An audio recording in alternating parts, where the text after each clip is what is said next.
Olá, estamos começando um programa da série Consciência. Hoje a TV Escola traz até vocês um projeto interdisciplinar que está acontecendo em Pombal, uma bela cidade no interior da Paraíba. Tudo começou quando uma escola resolveu encarar a responsabilidade de agir na defesa do meio ambiente. Vocês vão ver que de lá para cá muita coisa mudou. Aqui no estúdio, nossos debatedores. Vanúzia Araújo da Silva, professora de matemática, e Alcilene Alves de Moraes, professora de português, ambas da Escola Estadual Monsenhor Vicente Freitas. E também Paulo Salles, professor de Ecologia da Universidade de Brasília. Eu tenho certeza que vocês vão gostar. Com vocês, o projeto Rio Convida.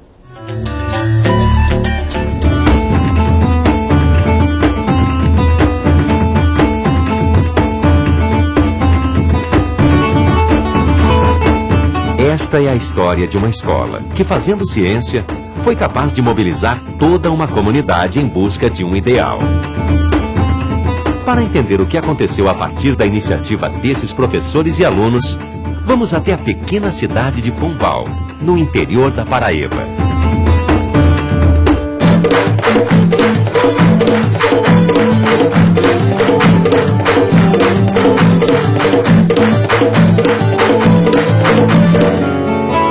Pombal surgiu há 238 anos, numa das regiões mais secas do Alto Sertão, em pleno agreste nordestino. A vida deste povo, sua sobrevivência econômica e seus traços culturais estão intimamente ligados a este rio.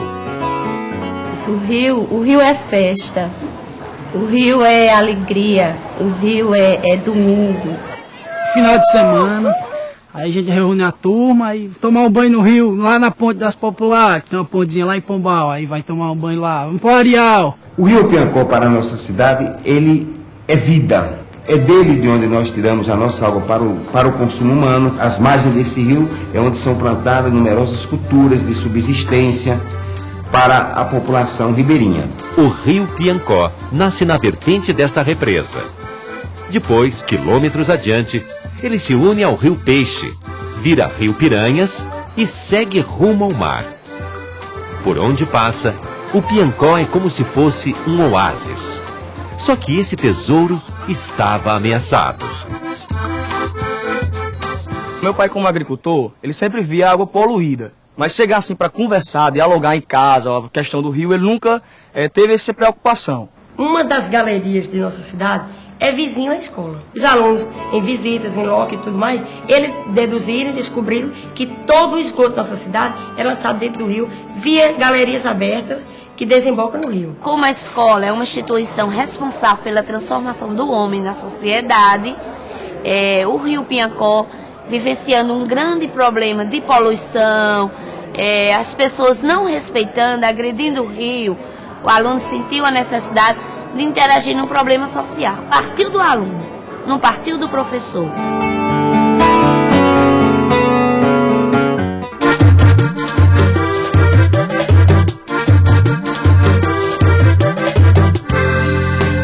A Escola Monsenhor Vicente Freitas poderia ser vista como mais um centro de ensino e aprendizagem repleto de jovens curiosos e mestres dedicados.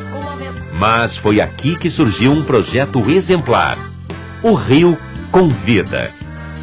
Da observação de um problema comum a todos, veio a motivação necessária para estudar o fenômeno, identificar suas causas e tomar a iniciativa em busca de uma solução eficaz. Esse projeto ele nasceu da necessidade do próprio aluno em interagir com o meio ambiente.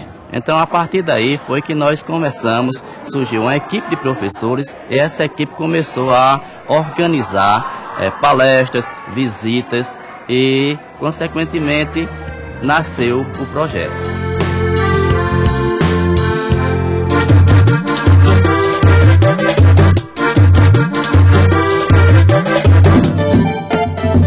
A primeira fase exigiu muita pesquisa, nos livros, na internet e em todos os meios disponíveis.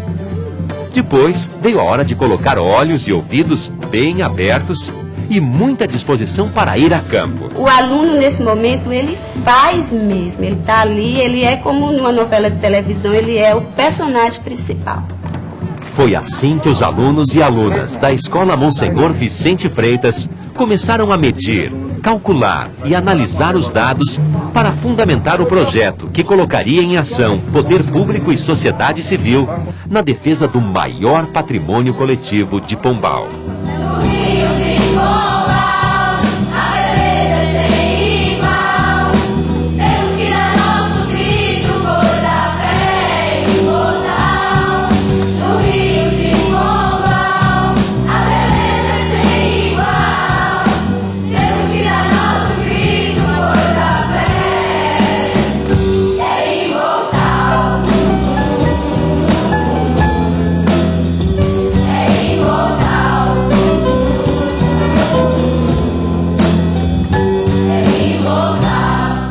Quando nós partimos para a pesquisa de campo, os alunos perceberam que havia uma possibilidade de conscientizar a população, certo?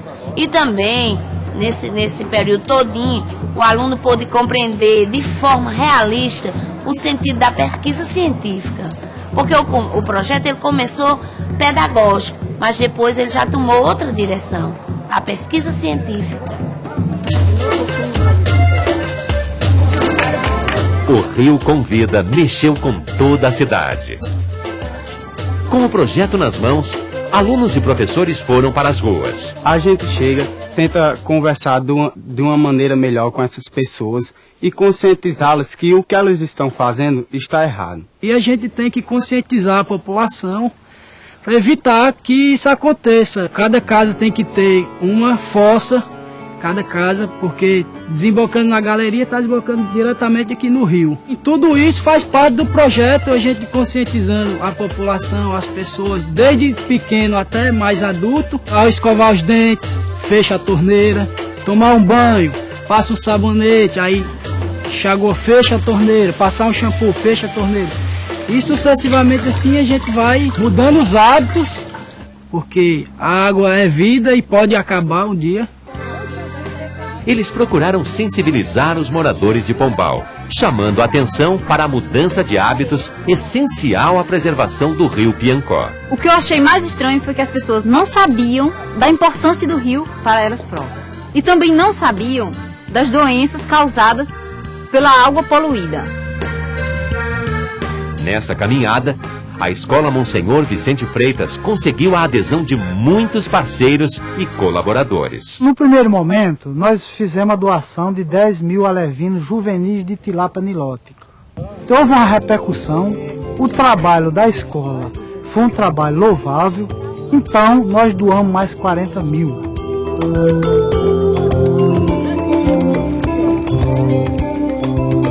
É um peixe que é filtrador, ou seja, ele consegue retirar do meio aquático fitoplâncton, que são plantas microscópicas, os zooplâncton, que são pequenos animais, e ainda alimentar de resto de resíduos orgânicos que são lançados no rio.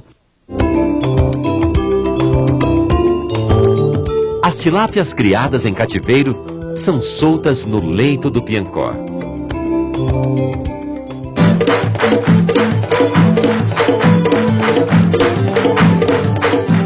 Após realizarmos a coleta de água no rio, agora vamos observar esta água, a intensidade de coliformes fecais presente nessa coleta que a gente fez. Dentro da escola, estimulados pelo estudo multidisciplinar de um fenômeno que faz parte de seu dia a dia, os alunos aproveitam o máximo. Se eu conheci uma matéria em química, ficava muito isolado, estudar biologia isoladamente. Com a interdisciplinaridade, um conteúdo que eu estudei em química misturou com biologia. Então, isso ficou para sempre na minha cabeça. Velocidade média é igual à variação do espaço, que na qual foi de 10 metros. Então, essa é a velocidade média da água nesse determinado trecho da galeria de 10 metros. É o momento em que o aluno articula os conhecimentos de biologia, de matemática, geografia, história, e em língua portuguesa ele vai transpor linguagem. O texto histórico, ele vai lá, faz um poema de cordel. Grande Piancó é motivo de satisfação, pois ajuda a abastecer a sua população. Vamos todos ajudar o rio do nosso sertão.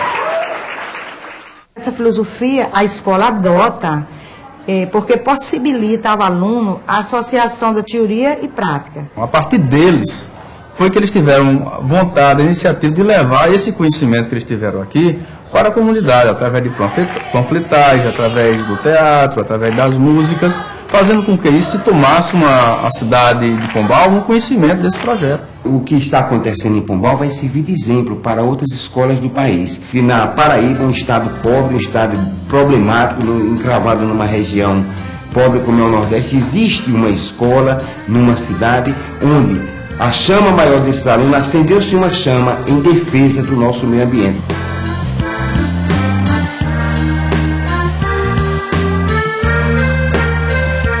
O Rio com Vida não é apenas um projeto ambiental. Ele tem o mérito de disseminar um novo conceito no ensino e na aprendizagem de ciências.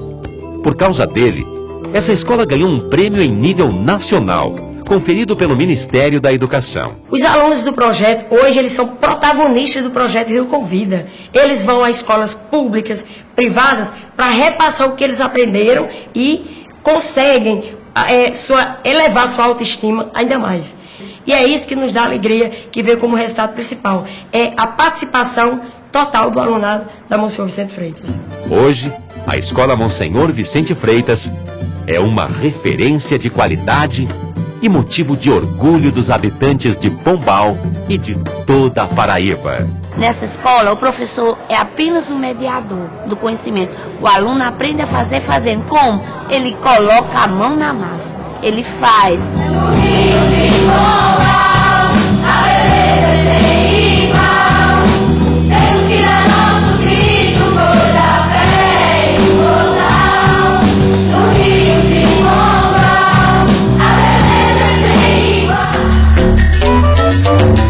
Sem dúvida é muito emocionante ver um projeto que sensibiliza uma cidade inteira, né, Paulo?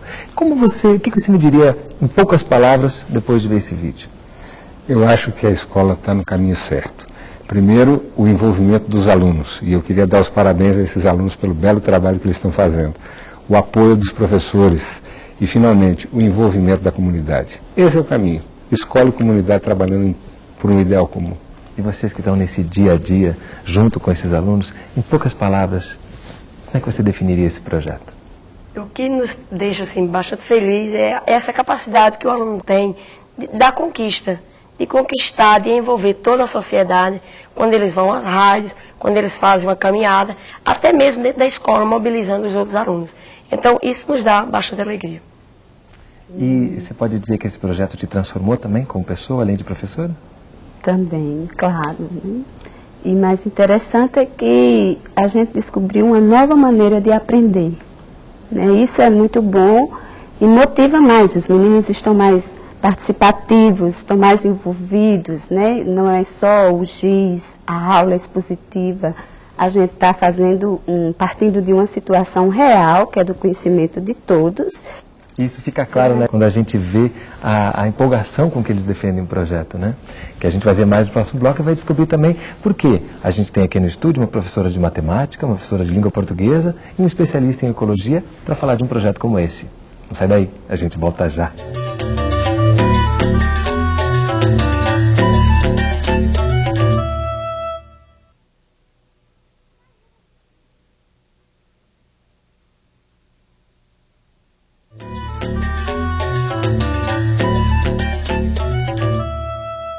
Estamos de volta com o programa da série Consciência, falando do projeto Rio Convida, com os professores Vanúzia Araújo da Silva, Alcilene Alves de Moraes e Paulo Salles. No final do bloco anterior, a gente deixou no ar por que para falar de um projeto de ecologia, a gente tem aqui uma professora de matemática e uma professora de português. Por que, Vanúzia? A matemática não poderia deixar de estar inserida nesse projeto, visto que quando o aluno executa as atividades práticas, ele precisa de fazer medidas, fazer cálculos, proporções. Então, é necessário que se inclua a matemática, porque é do dia a dia dele. Jamais ele faria o cálculo de dejetos lançados ao rio durante um dia se ele não fizesse uso da matemática. E a língua portuguesa, como é que ela entra? É a nossa língua materna, não poderia ficar de fora, né? E em língua portuguesa a gente trabalha com ele sempre na parte explorando a leitura e a produção de textos e os conhecimentos gramaticais, a ortografia, a fala, né, a capacidade dele de se expressar, tanto oralmente como verbalmente. Então, a língua está sempre presente. Não só a língua portuguesa, mas consideramos que o conhecimento ele não está isolado, né? Uma coisa puxa a outra. Então, é tudo muito ligado e é impossível até separar. E quando a gente está falando de ecologia, essa interdisciplinaridade ela fica mais evidente, né? Sem dúvida. Não há como falar de ecologia, das questões do meio ambiente, sem integrar todos os nossos conhecimentos. Essa é a própria natureza da ciência ecológica. E eu tenho certeza que isso se aplica também àquilo que elas estavam falando, essa questão da interdisciplinaridade é fundamental. Os parâmetros curriculares nacionais colocam como fundamento da educação básica a interdisciplinaridade, a formação para a cidadania, trabalhar com competências e habilidades sempre de uma forma contextualizada. E é exatamente isso que a gente viu nesse projeto. E a gente viu também que ele parte dos alunos, né? Como é que foi isso? Como é que foi essa... Foi uma surpresa perceber que eles estavam preocupados com aquele rio que passava ali ao lado? Justamente por isso, né? A nossa escola praticamente é cortada por uma galeria. Então surgiu a necessidade do aluno entender, observando para onde iria aquela água poluída que caía na galeria. Desembocaria no rio ou teria algum outro destino? Qual seria o destino dela? Então surgiu dessa observação do aluno, de verificar para onde estava sendo escoada as águas servidas de nossas casas, de onde se lavam os carros, os esgotos hospitalares. Então, partiu dessa curiosidade do aluno de observar e concluir, ter uma dedução para onde iria o esgoto de nossa cidade. E nessa preparação para conhecer um pouco mais todas essas questões de meio ambiente, como é que vocês fizeram? Vocês chamaram especialistas para fazer palestras? Como é que foi? Nós temos uma contribuição grande da comunidade, alguns amigos.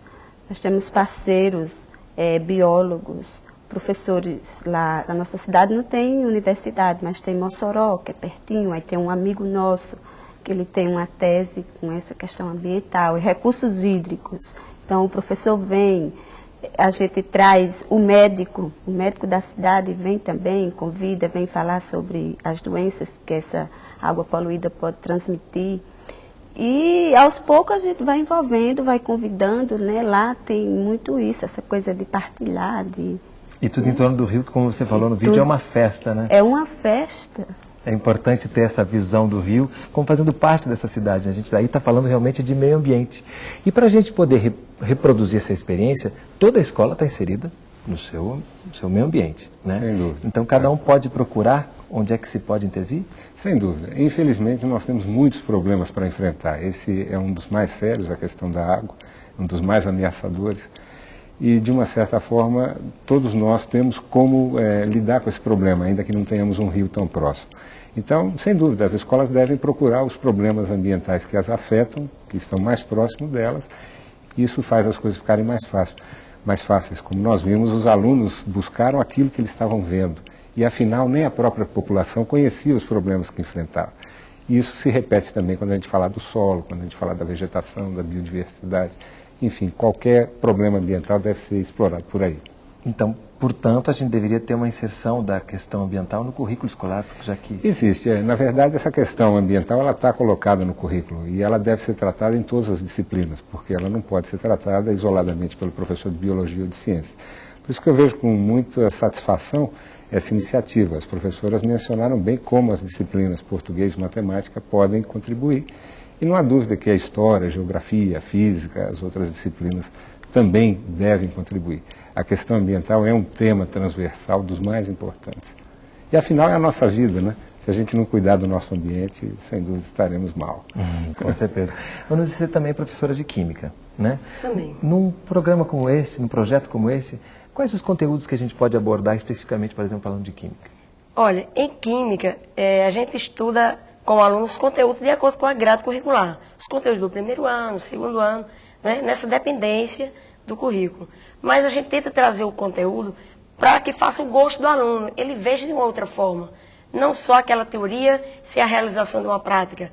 Então a gente busca, por exemplo, quando o aluno vai à galeria e coleta água poluída, nós vamos ao laboratório, de acordo com a capacidade do nosso instrumento, o aluno consegue visualizar, ver os tipos de bactéria, o que acontece ali. E quando não há essa condição de ver bem, a gente procura a universidade, outros órgãos que possam nos ajudar para que haja uma iniciação científica, que o aluno tenha essa preocupação do científico também, não ficar só na observação, do relato e parar por aí. Ou seja, em nenhum momento os conteúdos são esquecidos, né? Eles são assimilados. O maior cuidado para não ficar só naquela coisa da prática, né? Do fazer. A gente tem um cuidado para dar o conteúdo que vai dar respaldo para ele fazer. Ele trabalha o conteúdo com uma certa metodologia e ele desenvolve tal competência para fazer tal coisa. Por exemplo, biologia. Né? Biologia vai trabalhar a coleta seletiva de lixo, a poluição da água. Aí vem para português, aí a gente vai estudar a estrutura do texto. É para fazer um cordel, então vamos estudar a versificação, vamos estudar a rima, vamos estudar aquelas sílabas métricas, né? E depois o aluno vai lá e tem a habilidade, professor, de escrever, sabendo o que está escrevendo, que cada verso tem um número de sílaba, que há uma rima de, vamos dizer, dos versos pares, o 2 com 4, o 4 com 6. Ele faz isso quando a gente estuda o conteúdo e, na prática, ele usa esse conhecimento sabendo o que está fazendo. E não simplesmente só o fazer, só a prática em si. Renato, eu acho muito importante isso que as professoras estão falando, porque muitas vezes as pessoas, comparando essa nova proposta educacional, pensam que nós estamos deixando de lado os conteúdos e que, portanto, as crianças não estarão preparadas para o vestibular ou coisas do tipo. É um engano, é um equívoco. Na verdade, o aprendizado se dá de uma maneira muito mais rápida e muito mais permanente se as coisas são contextualizadas, como nesse exemplo, e se aquelas coisas que estão sendo estudadas dizem respeito à vida das pessoas. Então, eu não tenho a menor preocupação com isso, acho que não devemos ter. Acho que é uma proposta revolucionária, buscar contextualizar a ação da escola, e não há dúvida que as pessoas estarão preparadas para a vida, que em última instância é o que nós queremos. E quando a gente parte para o campo, a gente vê quando vocês partem para o campo, isso também amplia o universo dos alunos, né? Você percebeu isso lidando com eles, que eles vão ficando cada vez mais fascinados com tudo que estão eles se envolvem de uma forma que nos impressiona, porque parte da observação, né? Partindo dali eles querem o quê? Aumentar o conhecimento. Então eles vão pesquisar, vão à internet, procuram livros, procuram especialistas. Então a vontade do aluno realmente é abrir um leque de informação e para que ele tenha mais conhecimento produzido. Que ele possa, com isso, sentir-se firme para ter uma opinião, emitir um parecer, né? Ter valores, defender a causa com conhecimento. E falando desse percurso do trabalho de vocês, quando que se percebeu que isso podia ir além da escola e chegar à comunidade como chegou? Isso naturalmente aconteceu, né? Chega um momento que extrapola a escola, né? Até sem o nosso controle. Naturalmente isso sai, né? Podemos ir ao vizinho, né? Ao vizinho, conversar sobre lá. Ele mora lá, perto da galeria. O que é que acontece? Ele consegue dormir? Tem muriçoca à noite? Né? E assim, pronto, já parte para o vizinho. Do vizinho, aí a gente pensa, por que não ir à Câmara dos Vereadores e propor que eles coloquem lá na pauta dele algo relacionado ao nosso rio, para discussão. Vamos ao prefeito, mandamos uma cópia, xerografamos o trabalho, enviamos ao prefeito. E aí a gente vai lá no parceiro, lá no engenheiro, né? Vai na Emater, chama um técnico da Emater para conversar conosco. E assim, sem esperar, como o negócio vai, que chega um momento que não tem mais como ficar só dentro da escola. Né? Não dá para ficar só na escola. O conhecimento não está entre aquelas quatro paredes. Fazendo uma analogia. Saindo da escola, o menino fica mais animado, o jovem gosta disso, desse movimento, aquela coisa rotina da escola incomoda. Então, anima mais, ele fica mais envolvido, participa mais, tem mais prazer em estudar, mais prazer em permanecer na escola. E o que é interessante, porque ele se sente realmente, né, como ele é, o protagonista. Não é o professor que vai à rádio debater. O próprio aluno vai à rádio debater com a comunidade, certo? Então, quando vai à Câmara de Vereadores, a tribuna é usada por eles. As solicitações ao Poder Executivo, todas são feitas por eles. O acompanhamento, o prefeito conseguiu, pediu um orçamento, mandou algo para a Câmara, como é que está o andamento disso? Então, eles têm a autoestima realmente elevada porque eles estão fazendo o trabalho. Não precisa que ninguém fique cobrando. Eles têm aquela iniciativa de ver o projeto andar, de ver a cidade melhorar e a poluição do rio diminuir, né? Ou seja, é um projeto que lida com a cidadania mesmo, né? Com certeza, não tem. Ele desenvolve esse caráter mesmo cidadão. O aluno cidadão. Pois é, eu gostaria de aproveitar suas palavras. É o seguinte, é impossível formar cidadãos se os cidadãos não conhecem a lei. É importante conhecer a legislação, saber quais são os nossos deveres e os nossos direitos. E uma sugestão que eu faço para o seu trabalho particularmente, mas para todos os trabalhos que são desenvolvidos na escola, de modo geral, é que se procure conhecer a legislação referente a cada tema.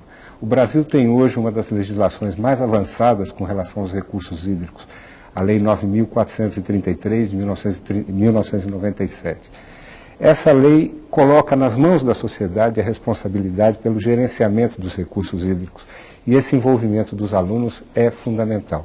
A sugestão que eu faço é que vocês estudem a lei para vocês perceberem como o que vocês fazem está de acordo com o que reza a legislação e vocês terão um embasamento maior para conversar com o prefeito, com os vereadores e com os próprios concidadãos. Com certeza, professor. Eu acho que a gente vai mais pela intuição.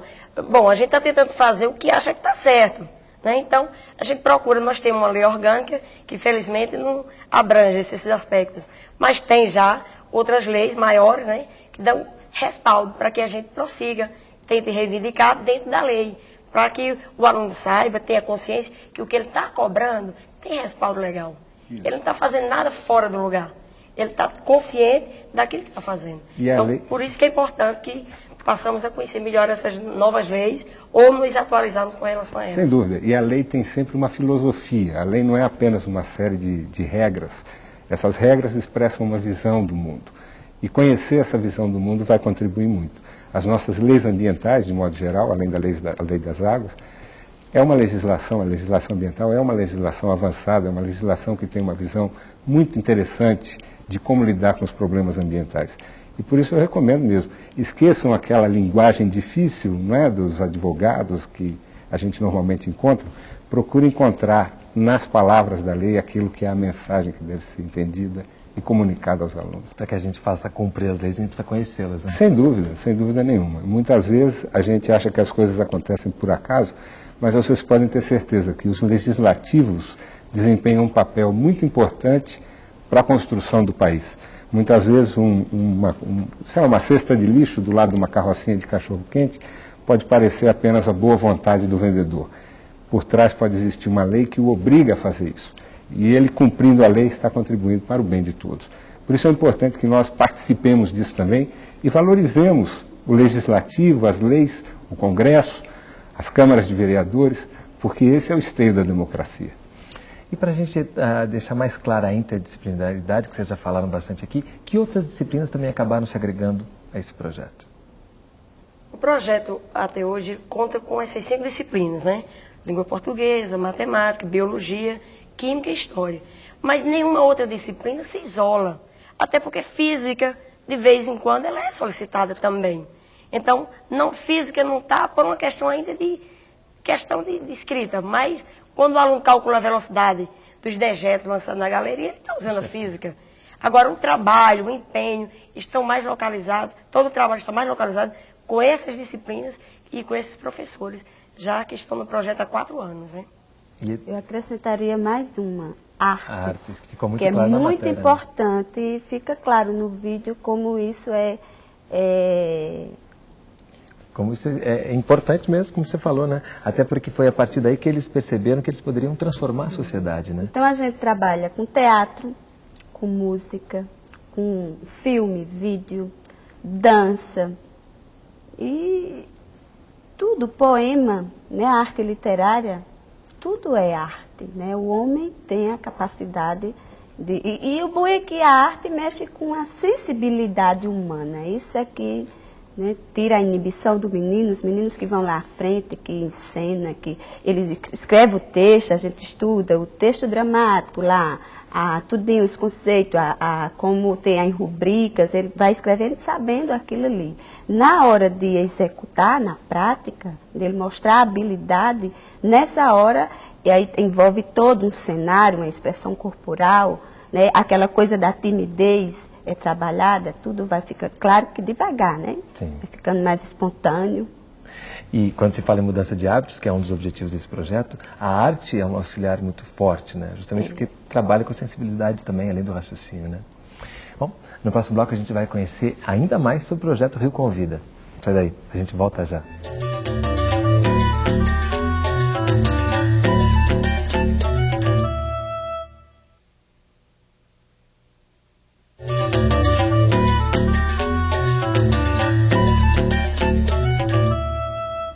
Estamos de volta com o programa da série Consciência, conversando sobre o projeto Rio Convida, com os professores Vanúzia Araújo da Silva, professora de Matemática, e Alcilene Alves de Moraes, professora de Português, ambas da Escola Estadual Monsenhor Vicente Freitas. E com Paulo Salles, professor de Ecologia da Universidade de Brasília. A gente viu no vídeo, no início do nosso programa, uma experiência concreta de parceria com a doação das tilápias, né? É o chamado peixamento, assim que vocês chamam? Um procedimento, né, dentro da nossa metodologia foi esse peixamento. Nós temos um grande parceiro no município de Pombal, que é um piscicultor, ele é produtor de peixes, e por 2 vezes já doou para o nosso rio tilápias juvenis. Então, essa doação teve, basicamente, objetivos. Quais são? 3 principais. De repovoar o rio, né, aumentar a população de peixes. Um segundo objetivo, para que as tilápias, sendo espécies que se alimentam de matéria orgânica, pudessem ajudar na limpeza do rio. E um último objetivo, que é para quando a tilápia ficar na idade adulta, pronta para o consumo, servir de alimento para a população ribeirinha. Isso deixar claro, então, que a gente está falando de uma espécie de poluição que é só a poluição orgânica. Quando a gente entra com a poluição química, que pode ser a realidade de outras escolas que estejam nos assistindo, isso fica um pouco mais complexo, né? Sem dúvida. Nesse caso, talvez sejam necessárias outras medidas. Mas o conhecimento da flora e da fauna local sempre ajuda.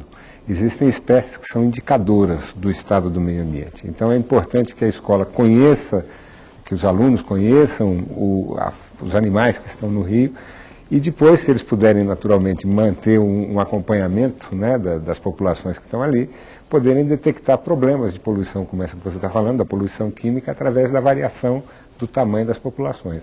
Ou seja, você analisando as populações de um rio, você pode falar da saúde desse rio. Sem dúvida nenhuma. Você percebe, tem algumas espécies que são mais sensíveis que desaparecem logo no início. Uma coisa que a gente viu também no vídeo foi a questão do saneamento, né? Quando você percebe que é preciso mudar hábitos para a população não poluir, mas em determinado momento você tem um limite também, que é o saneamento. Aí a escola não pode agir, ela precisa de uma parceria, né? E aí entra a cobrança nossa, né, do nosso aluno ao poder municipal. Nós já temos registros de resposta. O prefeito encaminhou já a CAGEPA, que é a companhia responsável pelo saneamento da cidade. A CAGEPA já respondeu, dizendo que não tem verba agora, mas vai incluir no orçamento dela para daqui a algum tempo. E depois também o prefeito recorreu ao Ministério das Cidades. E o Ministério respondeu que tem verba para isso e é uma questão de tempo para se estruturar, organizar e nos beneficiar. Mostra que determinadas questões precisam do poder público.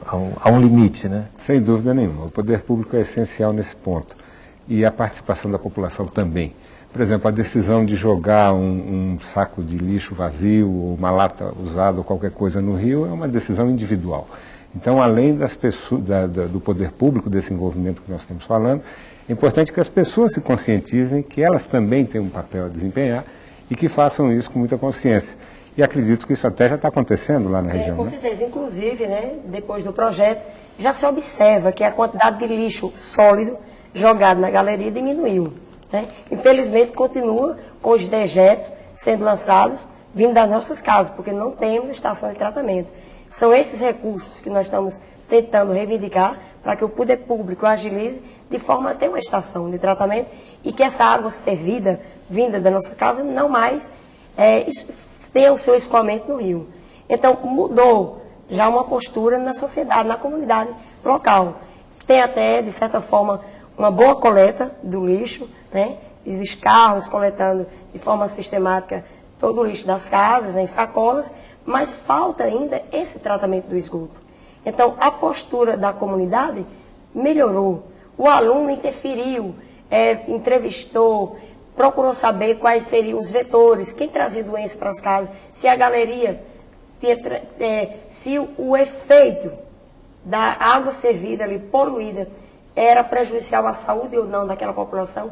Então, os moradores deixaram claramente para os alunos que eles eram prejudicados, porque muitas baratas, ratos, chegavam às casas deles justamente por causa da galeria que estava ali poluída com esses dejetos. Para esse trabalho, né, de mudar a atitude de uma população, não é uma coisa que acontece assim da noite rápido. Para o dia, né? Né, demora muito. Educar é devagar, é um processo contínuo, lento. E aí a gente tem uma ação que é bem interessante, com resultados também satisfatórios, que os nossos alunos, eles vão às escolas. Nossa escola é só fundamental e médio, mas nós temos escola na cidade de educação infantil, né, aquela primeira etapa, com crianças. E eles levam o teatro para a escola, eles levam a música, eles conversam sobre o rio, eles falam da questão do problema do lixo na galeria, e as crianças vão, a gente acredita, a criança, ela se educa mais rápido, ela muda de atitude mais rápido do que um adulto. Esse é o protagonismo que você falou no vídeo, né? A importância desses alunos serem protagonistas desse projeto. Né? Aí entra a autoestima. Ora, é ele que faz, o aluno. O professor fica ali só por trás, né? Dando aquela sustentação, orientando aqui. Mas quem está lá na frente é o aluno. É ele que cria, é ele que produz, é ele que inventa, é ele que atua, ele que dramatiza. Então, na hora que você faz, você se sente útil. E o homem, quando se sente útil, ele fica mais feliz, né? A sua participação. Então, essa questão da utilidade. E ele começa a compreender que o que ele aprende na escola serve. Tem serventia para a vida dele. Isso é educar para a vida. Eu gostaria de acrescentar uma coisa. Eu achei interessante o título do projeto, né? Convida, o rio convida. Na verdade, é o rio inteiro que convida. Nós estamos vendo uma ação muito elogiosa desenvolvida na cidade de vocês, na cidade de Pombal, no rio Piancó. Mas o que nós precisamos ter em mente sempre é que o rio não é uma unidade isolada. Todos os problemas ambientais devem ser tratados como um conjunto de coisas que estão interligadas e que se influenciam mutuamente.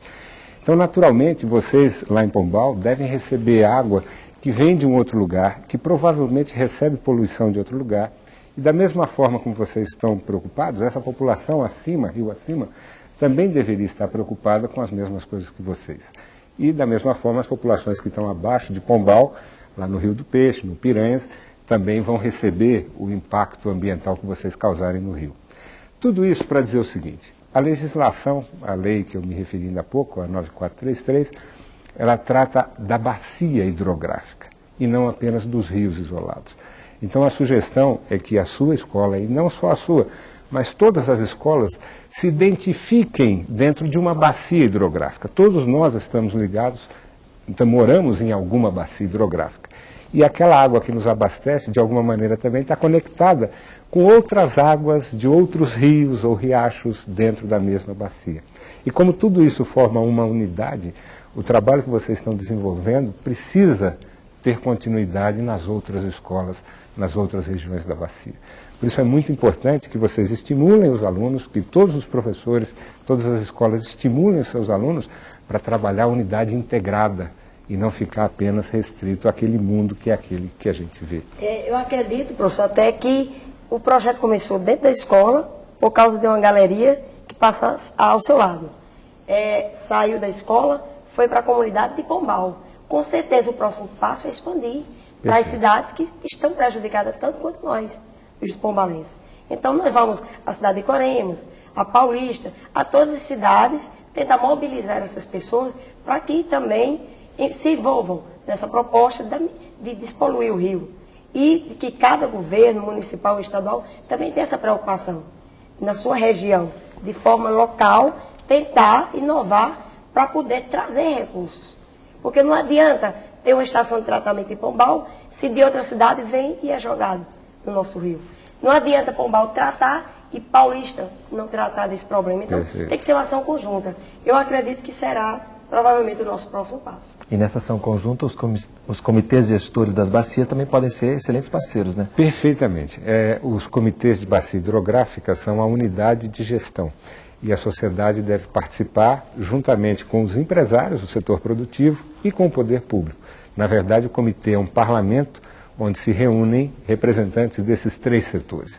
E os três setores têm que trabalhar de uma maneira integrada. Não há como resolver problemas relacionados à água isoladamente. Os três setores têm que estar perfeitamente afinados. E isso o projeto deixa bem claro, né? Isso. Falando de projetos, você também tem um projeto chamado Sala de Leitura. Exato. É um projeto desenvolvido na Universidade de Brasília, com o apoio do CESP, da gerência do Núcleo de Interação Educacional, pelo Instituto de Ciências Biológicas e outros parceiros. Esse projeto Sala de Leitura busca, digamos, contribuir com ações como essa, usando textos jornalísticos como material didático. Nós sempre ouvimos falar que o jornal é um excelente material didático, e de fato é. Por quê? Porque a matéria jornalística, o texto jornalístico em geral, ele tem essa visão interdisciplinar que nós buscamos. O jornalista sempre procura ouvir várias fontes. Ele tem um componente de contextualização que facilita o nosso trabalho. Ele é sempre atualizado. E principalmente o que a gente vê hoje, a imprensa está cada vez melhor na cobertura dos temas científicos. Então, muitos textos, é uma pena, o texto é publicado no jornal e no dia seguinte esse jornal não vale mais nada. Vale para embrulhar peixe, né? De jeito nenhum. Vale como material didático. Então, o nosso projeto ele tem exatamente esse objetivo, reunir textos jornalísticos, buscar os elementos da interdisciplinaridade, buscar informação atualizada. E quando nós colocamos, por exemplo, 10 textos sobre água, um ao lado do outro, enfocando temas diversos, a gente tem em mãos um material preciosíssimo. Então, é um projeto que a Universidade de Brasília desenvolve. As escolas que estão relacionadas com a UNB pelo programa de avaliação seriada são automaticamente nossos parceiros e, da mesma forma, outras escolas podem entrar em contato conosco, buscando o CESP, www.cesp.unb.br, e nós podemos dar alguma forma. Uma escola lá em Pombal, no interior da Paraíba, teria esse suporte? Nós poderíamos solicitar esse suporte? De passar suas mãos. Então, aqui a gente tem a informação mais rápida e atualizada, né? Porque a gente mora no interior, para comprar um livro, você tem que viajar, então é diferente do lugar mais desenvolvido. Então, a gente gostaria de ter esse intercâmbio, de procurar ter mais informação atualizada junto com a UNB. Sem dúvida, não. E eu queria alertar vocês que a internet hoje disponibiliza textos de grandes jornais, de muitos jornais do país. Então, numa pesquisa na internet, vocês também podem ter acesso a esse material. Eu acho que isso serve para todo mundo que está vendo o programa também. Sem dúvida. Isso está acessível a todas as escolas, independente da sua realidade. E falando dessa realidade dessas escolas, a gente tem, por exemplo, na Amazônia, locais onde a natureza é exuberante. E muitas vezes, felizmente, ainda não há, muitas vezes há, é claro, muitas vezes ainda não há essa depredação. Mesmo assim, é importante se começar um trabalho, né? Sem dúvida. Olha, o que nós temos que ter em mente é o seguinte: muito melhor é prevenir do que remediar. Corrigir um problema como esse que a gente viu no filme é muito mais difícil do que buscar manter o equilíbrio ambiental. Em se tratando de água, nós não queremos ter um copo d'água no futuro. Nós queremos os rios fluindo dentro da natureza, garantindo a vida das plantas, dos animais. É isso que nós queremos. Esse é o ambiente que nós precisamos. Não se trata apenas de dizer, não, você não vai morrer de sede. Eu quero que as plantas e os animais estejam lá para formar essa unidade que faz com que a água corra pura. E nesse sentido o Brasil é estratégico em termos mundiais, né? Olha, tem sido. A nossa preocupação é que com esse descuido, digamos assim, a gente venha perdendo terreno cada vez mais. E hoje, só para você ter uma ideia, 84% dos esgotos da cidade são despejados nos rios. Aquilo que nós vimos acontecer em Pombal, infelizmente, é a realidade de 84% das cidades desse país. Se nós não fizermos alguma coisa, sem dúvida nenhuma, as coisas vão ficar muito complicadas. E voltando para a escola, voltando para esse projeto, como é que foi a atuação da coordenação pedagógica no Rio Convida? Houve alguma resistência ou foi uma parceria que se deu desde o princípio? Todo mundo caminha junto, né? A nossa parte de pedagógica lá, a coordenação pedagógica, é do combinamento, né? Tá todo mundo ali junto, procurando sempre fazer o melhor na escola pública, né? Acabar com aquela história de que a escola particular é melhor, mas nós também podemos fazer uma escola pública de qualidade, né? Boa. Isso, e a gente tem o apoio, nós temos 2 supervisoras na escola, disponível para tudo, iniciamos grupos de estudos para entender toda essa metodologia nova, né? O pedagogia de projeto é mais uma maneira de trabalhar, de passar os conteúdos para o menino, é mais uma metodologia nova. E a gente começou com estudos junto com a parte pedagógica para compreender como funcionava essa coisa de desenvolver competências, habilidades relacionadas a um conteúdo, seguindo uma tal metodologia. Então, passamos por tudo isso aí. A escola toda aprendeu, né? A escola toda tem mantido esses grupos de estudo há 4 anos ou mais que a gente vem procurando entender todas essas mudanças da LDB, dos PCNs, né? Nós lá, a gente tem os grupos de estudos direitinho para compreender tudo o que está acontecendo para fazer o melhor para o nosso aluno da escola pública. Nossa escola não é uma escola vamos dizer, de centro. Nós ficamos na periferia da cidade. Então, nossos alunos são alunos pobres, né? Lá eles não têm um computador em casa. Lá o livro que ele tem é esse do programa do governo. Tá entendendo? E a escola procura, temos um laboratório de informática lá na escola, então é feito lá a pesquisa, o menino tem acesso a essas novas tecnologias. É uma oportunidade, né, desses alunos para não ser tão excluído desse processo. Inclusive, Renata, além de ser alunos de periferia, uma boa parte é da zona rural. Que o expediente está ali integral, terminou, volta para a casa dele, não tem mais aquele contato com a escola. Então a gente tem que tentar, com essa nova metodologia, com esses projetos, fazer com que o aluno tome gosto pela escola. Viva a escola com qualidade, ele sinta prazer em vir para a escola.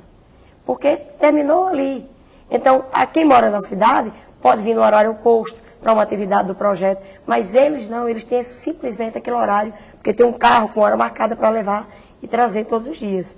Então a gente tem que ter uma dedicação para que esse aluno sinta prazer em estar na escola.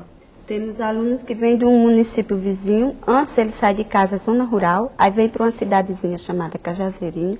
Por exemplo, quem estuda no turno tarde, sai de casa de 9h30 a 10 da manhã, vem para essa cidadezinha, aí da cidadezinha pega um outro transporte, chega à nossa escola de 1h10, 1h15, assiste aula até 5h45, volta de novo, então chega em casa 8h30, 9 horas da noite, então chega cansado, né? E a gente, claro que só aquele momento na escola não é suficiente, é bom que ele tivesse oportunidade de também estudar em casa. E essas coisas novas que a gente fica tentando não inventar, não acertar, né? Ousar, a gente tem essa força, assim, de tentar, se não deu muito bom o resultado, aí a gente faz a avaliação. Nós temos toda a ação feita, a gente aí conversa com os alunos, ele participa da avaliação, ele diz o que ficou claro, o que não ficou, o que precisa melhorar. Nós sentamos com a parte pedagógica também, analisamos direitinho e sempre tentando fazer o melhor para que esse cidadão não entre mais um nessa lista de exclusão. Né? E o vídeo deixou claro, e vocês aqui no estúdio deixaram mais claro ainda, que vocês estão conseguindo esse objetivo. Né? Que essas crianças que estão se dedicando tanto também vão ser cidadãos muito melhores no futuro. Parabéns e muito obrigado pela presença aqui conosco. Vanúzia, Alcilene. Obrigada a você. Obrigado. Obrigado também, professor Paulo. Muito obrigado. E obrigado principalmente à sua audiência aqui na TV Escola. Esse foi mais um programa da série Consciência.